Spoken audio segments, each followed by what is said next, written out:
An Act of Zemblanity by Frank O'Brien, of Cranebrook, 2749.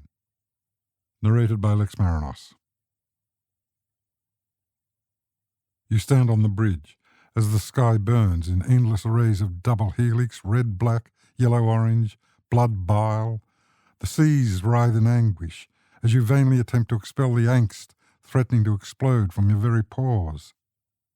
The only white in this tempestuous kaleidoscope is the noise of shattered mirrors reassembling, only to again shatter once more. Your ravenous eyes scrape the surface of this too solid flesh which never forms itself into a dew.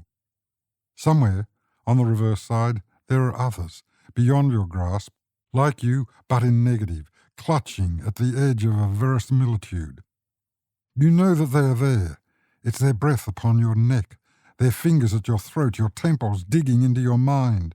You stand amazed, dazzled by the spin, every mile of the 1,000 miles per hour. Do they feel it too? You dare not turn to see. Eric, come in now, it's getting late. I'll come in once Venus is set. And when, pray tell, will that be? Soon, Mamma, soon. At least put on your coat.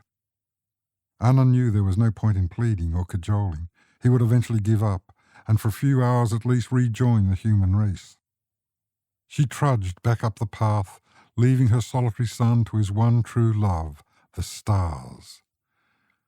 Where are you? I know you're there. Just waiting there, beyond the Medusa Nebula. A mere light year away. At close to midnight, Eric packed up his Orion XT-10 and reluctantly followed his mother into the house. His dreams were full of spiraling galaxies, of singularities and red dwarfs. The breath of long-dead stars blew cosmic confetti across the universe of his mind.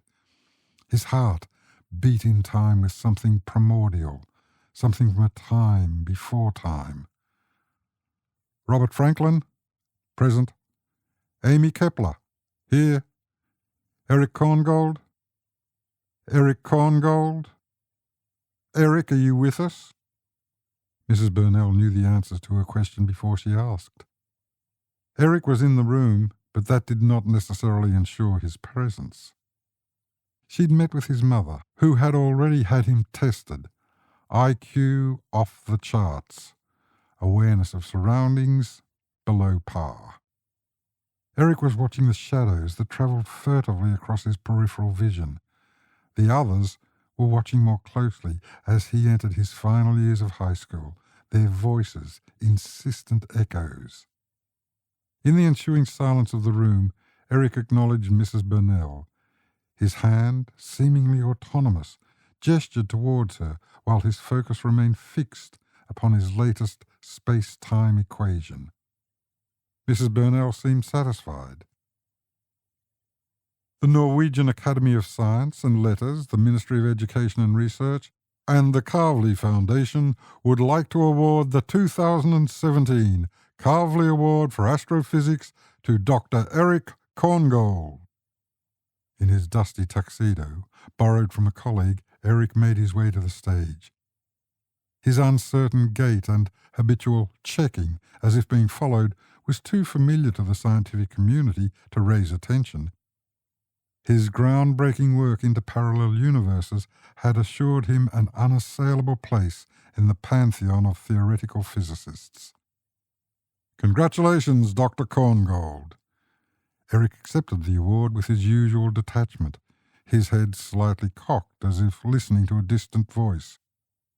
Dr. Eric Korngold, Ph.D. The sign on the door seemed incongruous with the boyish, balding man behind the desk. Come. You walk in, past a clutter of star charts, yellow, brown, grey, sepia. The face follows you in, but the eyes are fixed on a television screen, where cascades of rolling snow alternate intermittently with ghosts from some distant moon. You wait. The eyes gradually focus and register your presence. Yes? Dr. Korngold, just a minute. He rises and adjusts the picture. Been meaning to get this fixed before the launch. Dr. Corngold, he resumes his seat. I need to speak to you about the Centauri 3 probe. Yes? It's not going ahead. The eyes widen, while the ashen face crumbles. I see. The funding doctor, your estimates were, how can I put this delicately? 42 million short. Well, yes. Details, Myron, merely details. Eric slowly rose from his chair and stood gazing through the screen, his back to Dr. Myron Collins, director of SOSRI, Seven Oaks Space Research Institute. Centauri 2 was now a blip on the screen somewhere beyond the Crab Nebula. Eric knew that the funds were insufficient to mount a third generation of the Centauri probe, but the others did not. Their presence was as palpable now in his 63rd year as they were at 13. Myron excused himself. Somewhere, just beyond the surface of reality, they waited, a congregation of vapours, will-o'-the-wisps, cold breath on a warm night.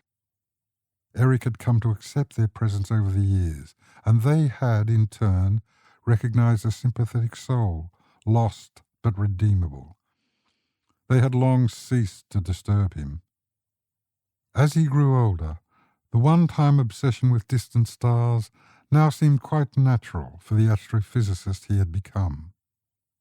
Were he ever to explain his true motivation for astral research, his life may have drastically altered its course. The end.